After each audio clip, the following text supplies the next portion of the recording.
Hi, today we will talk about elements of basic trigonometry that we are going to use in physics, and we'll start with measurement of an angle.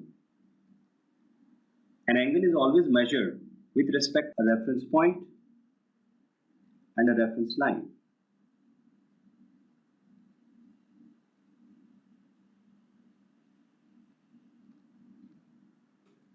And this is the point. In order to measure the angle of any point located in the space, let's suppose somewhere here, we have to orient our line of sight from this point to that line. And that can be done like this. Now, angle with respect to this reference line can be measured in this direction or can also be measured in this direction. Angle measured in this direction, as you can see, is opposite to that in which the hand of a clock moves.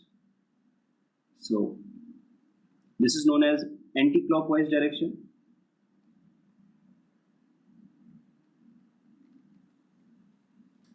And this sense in which the hand of a clock moves is known as clockwise direction. By convention, the angle measured in anti-clockwise direction are taken as positive and angle measured in clockwise direction is taken as negative. So whenever you are measuring the angle in this direction, you will quote your angle with a plus sign. Then it is understood that the angle measurement was done in anti-clockwise direction. And when you quote it with a minus sign, that means you have measured the angle in clockwise direction. You know, SI unit of measurement of angle is radian. So let's try to understand how measurement of angle is defined in radian. Consider a circle of radius r, and suppose this radius moves by some angle along the circumference from this point to some other point on the circumference. Let's call this point A and this point B. So our radius has moved by some angle along the circumference from A to B. Then this angle theta in radian is defined as, we have theta in radian is defined as arc length AB. So arc length is represented by a curve over AB divided by radius r. So this is the length we are talking about along the circumference going from A to B, the arc length divided by radius. This is the measurement of angle in radian. Now we must have a conversion factor between radian and degree for a better understanding. So let's try to convert the angle measured in radian to the angle measured in degree so that we can have a relationship between the two. If we move all along the circumference, we know the total measured angle will be 360 degree in full rotation.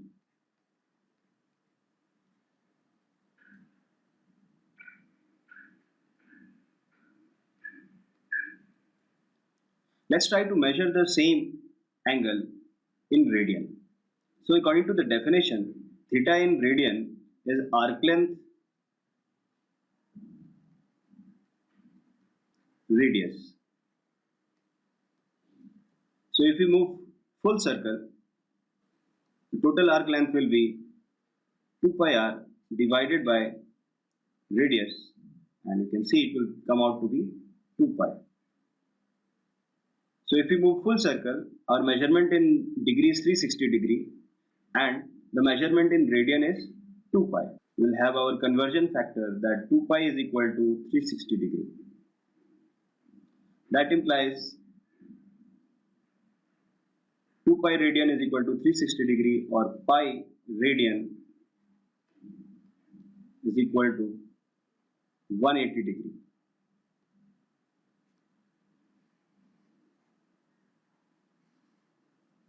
We have seen that pi radian is equal to 180 degree, and we will remember this result for the rest of our conversion. So if we have 1 radian,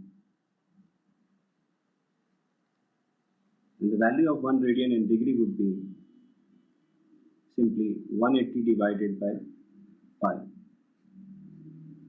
Similarly, the value of 1 degree in radian would be pi divided by 180 degree.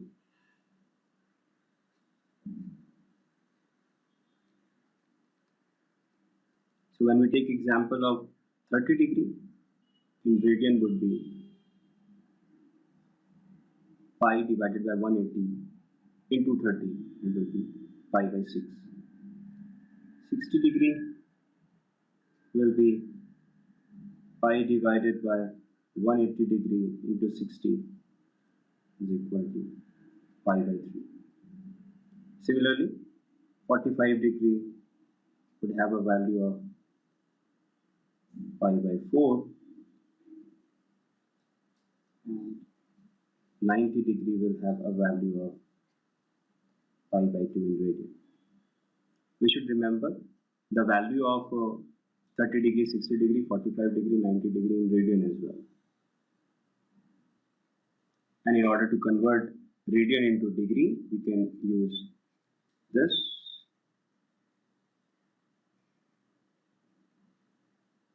And in order to convert degree into radian, we can use this.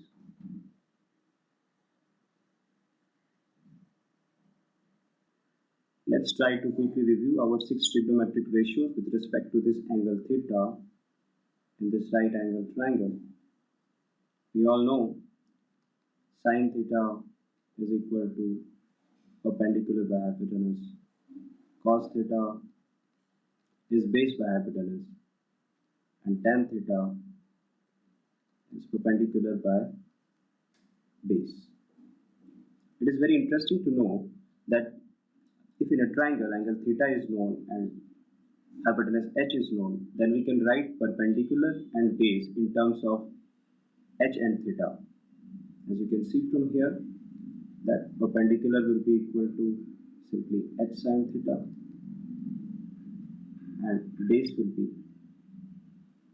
simply equal to h cos theta. So if in a triangle, if you know the hypotenuse and this angle theta in a right angle triangle, then base can be written as h cos theta and perpendicular can be written as h sin theta. Please remember this point. A plane can always be divided into 4 quadrants by our x-axis and y-axis.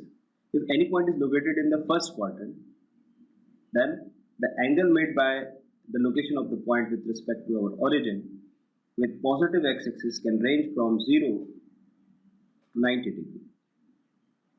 If the point is located in the second quadrant, the angle made with the positive axis would be from 90 degree to 180 degree. If the point is located in third quadrant, the angle can vary from 180 degree to 270 degree if measured with positive x-axis. And if the point is located in fourth quadrant, the angle can vary from 270 degree to 360 degree. Let's discuss the signs plus or minus of 6 trigonometric ratios in different regions. In first quadrant, all 6 trigonometric ratios are positive. Quadrant, except sine and its reciprocal cosec, all are negative. So only sine and cosec are positive in second quadrant. In third quadrant, except for tan and cot, rest of the p ratios are negative. So in third quadrant, only tan and cot are positive. In fourth quadrant, only cosine and its reciprocal sec are positive, and rest of the p ratios are negative. You can remember it as cast rule,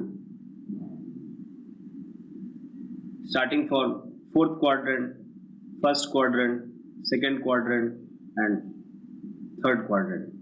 That means in fourth quadrant, cosine is positive. In first quadrant, all 6 trigonometric ratios are positive. In second quadrant, only sine and its reciprocal are positive. In third quadrant, tangent and cot are positive. Finding t ratios of angle greater than 90 degree, we have two rules. We'll study them one by one. Rule number 1.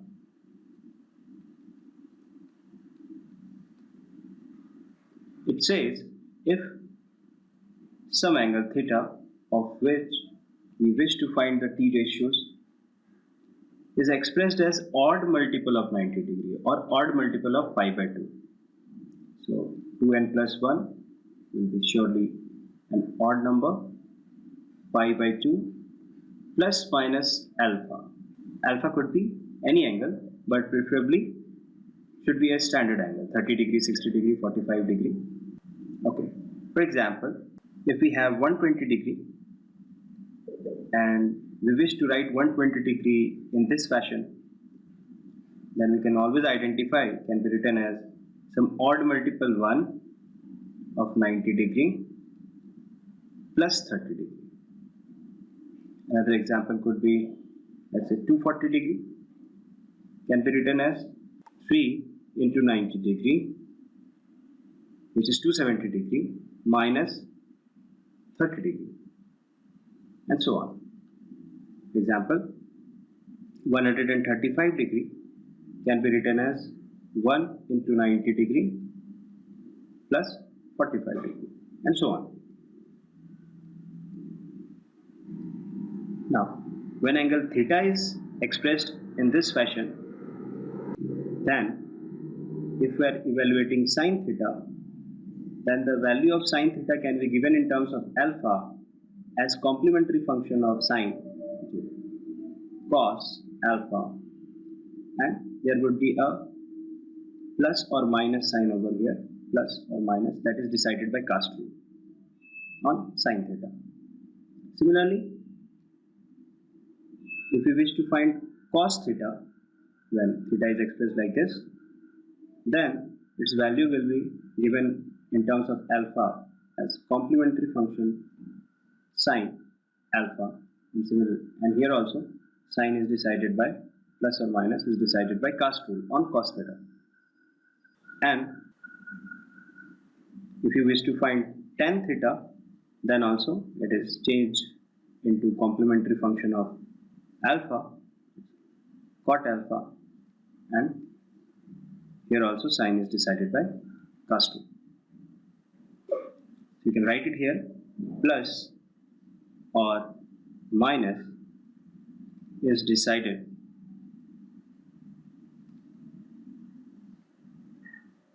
by cast rule.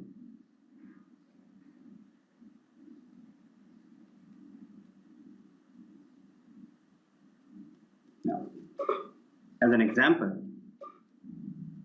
we can start evaluating sine of 120 degree. So we already know we can write 120 degree as odd multiple of 90 plus 30 degree. Simply can be written as 90 degree plus 30 degree. Now, applying this rule, we can say it is equal to, this is our alpha and this is our theta. And we can say it will be equal to cos of alpha or cos of 30 degree, at least the value would be, and plus minus sign will be decided by cast rule applied on sine theta. We know 120 degree will be in second quadrant, and in second quadrant sine is positive, so there will be a positive sign here for sure. Now let's try to evaluate cos of 120 degree. Cos of 120 degree again can be written as cos of 90 plus 30. Then according to this rule, because it is expressed as odd multiple of 90 degree plus 30 degree, which is our alpha, and we can write it as sine of alpha or sine of 30 degree, and the overall sine over here will be decided by cos tool applied on cos 120 degree. Now we know in second quadrant cosine is negative. That's why the overall sine of this thing will be a minus sign. So you can also write the final answer. Likewise, in this case it will be sine 30 degree is minus, here it will be minus half. Let's take another example and let's try to find sine of 240 degree. We can write it as sine of 3 into 90 degree, which is 270 degree minus 30 degree. You can see here it is expressed as odd multiple of 90 degree plus minus some angle, and this is our alpha. Then sine of this theta can be written as plus or minus sine, and then complementary trigonometric function, and it will be cos 30 degree, and then plus minus sign will be decided by cos tool applied on sine 240 degree. We know this angle 240 degree will be in third quadrant and sine over there is negative, so there will be a minus sign over here and the value will be minus root 3 by 2.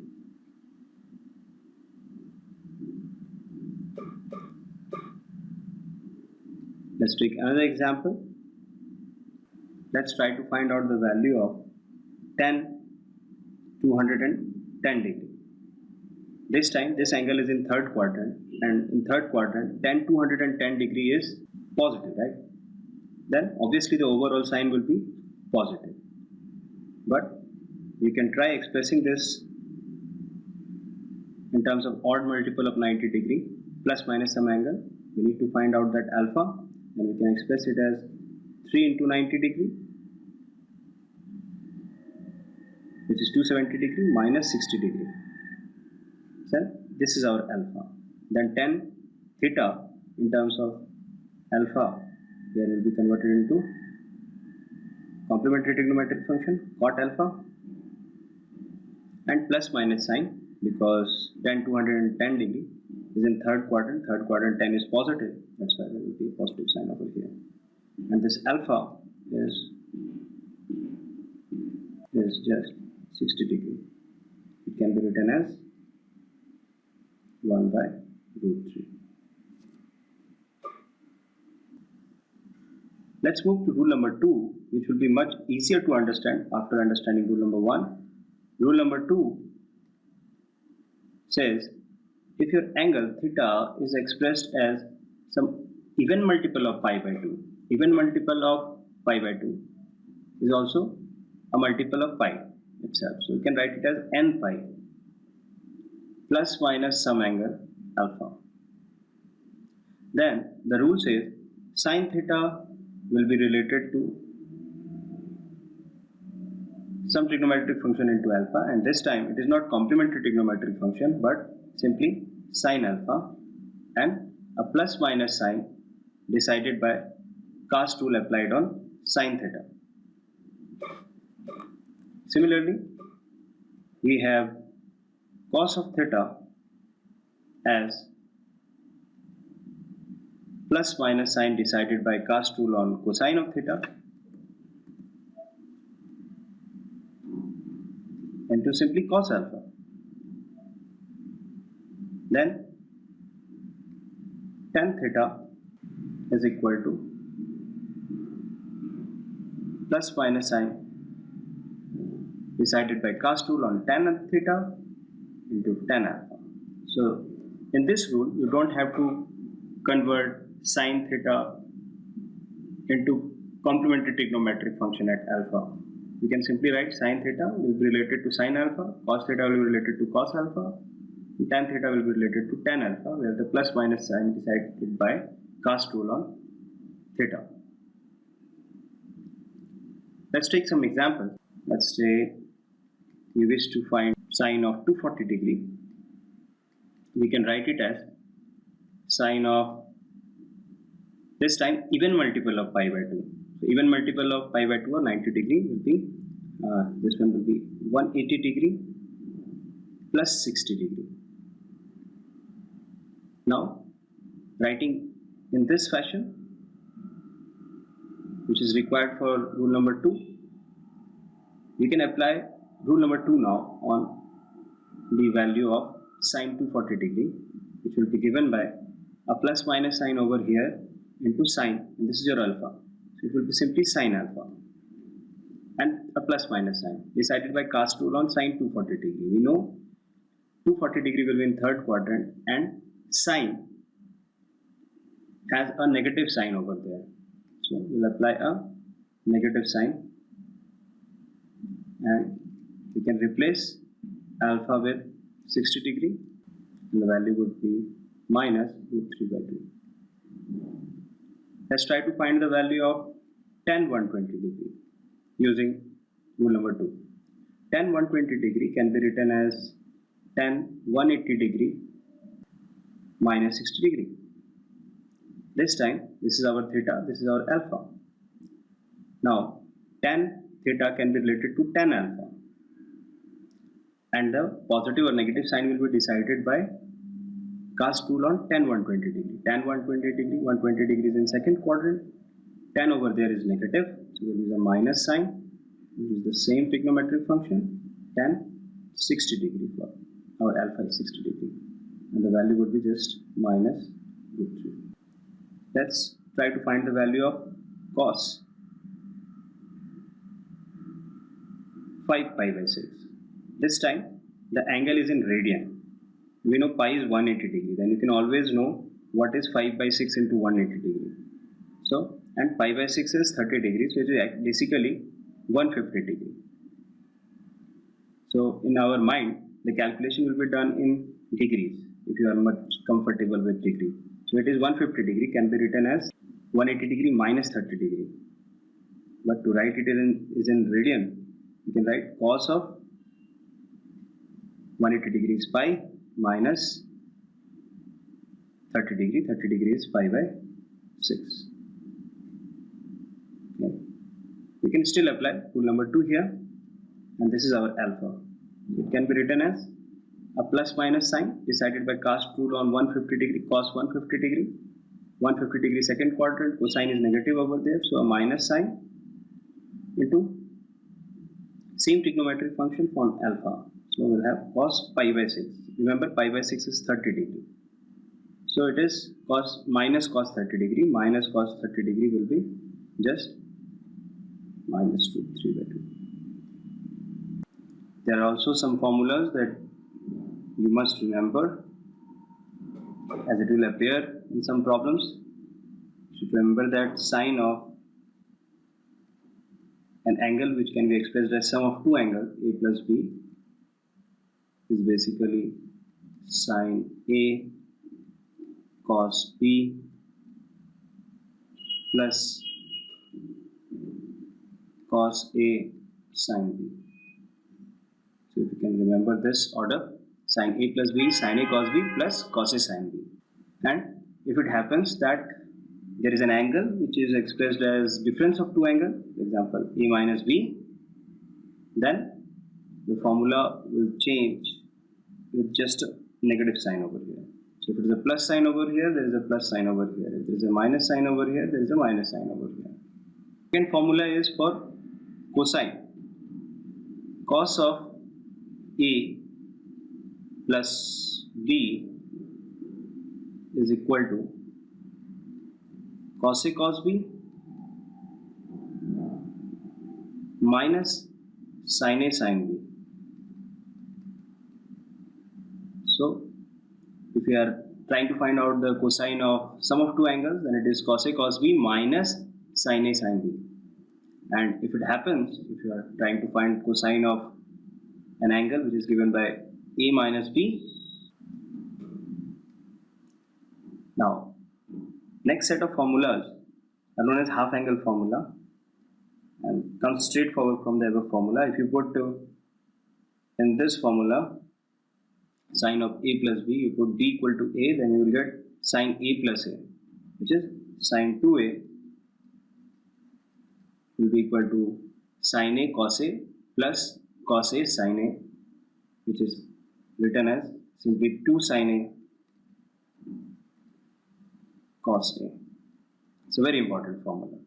The other one is when you put here in the second formula d equal to a, then you'll get cos 2a is equal to cos a minus sin a sin a. So cos square a minus sin square a. Cos square a minus sin square a, which can also be written in two other forms. Replacing sin square a with cos square a, you can write it as 1 minus cos square a, and it will result into 2 cos square a minus 1. And if you replace cos square a with sin square a, 1 minus sin square a, then you can see it will come out as 1 minus 2 sin square a. Some people also remember this result as this, that sin square a is 1 minus cos 2a divided by 2. Just solving this equation, 1 minus 2 sin square a equal to cos 2a. If you solve for sin square a, you will get this. Similarly, if you solve for cos square a using this equal to cos 2a, then you can also remember the result like this. Cos square a is 1 plus cos 2a divided by